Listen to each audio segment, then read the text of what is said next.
It has been a rough campaign for the Barbados senior men's national football team in this year's edition of the CONCACAF Nations League.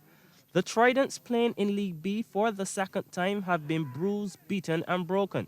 They lost all 6 of their matches, home and away, eventually leading to relegation from League B down to C, and the parting of ways with head coach Orlando da Costa and assistant Ricardo Fernandez. This perhaps was a campaign to forget from the opening game at home against Montserrat, with new Portuguese head coach Da Costa in charge. The team selection has been the biggest talking point from day one.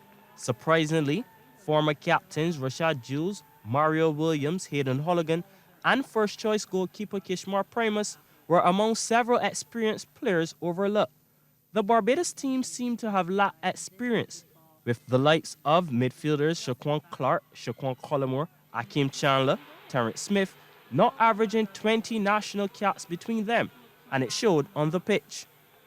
The Tridents, apart from the first match, hardly ever looked dangerous in possession and struggled to penetrate their opponents' defense, despite the inclusion of overseas-based professionals Curtis Gemon Hudson and Hallam Hope, who never looked at their best.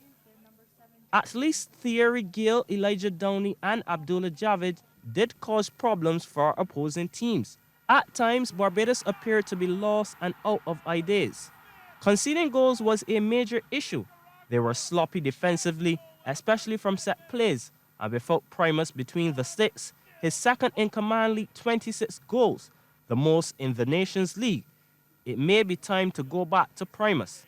The reality is amateurs are very unlikely to beat pros, and with Gill, the lone homegrown professional in the setup, Barbados seems set to continue to struggle. Gill's worth showed with 4 goals in 4 games, and he definitely stood out.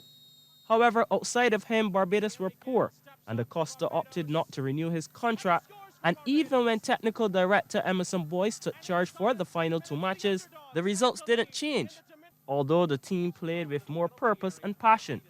Barbados finished bottom of Group B in League B without a single point, and the road to recovery must start now, and perhaps it may be time to move on from a few players and open a new chapter with youth. Anmar, Goodridge-Boyce, CBC Sports.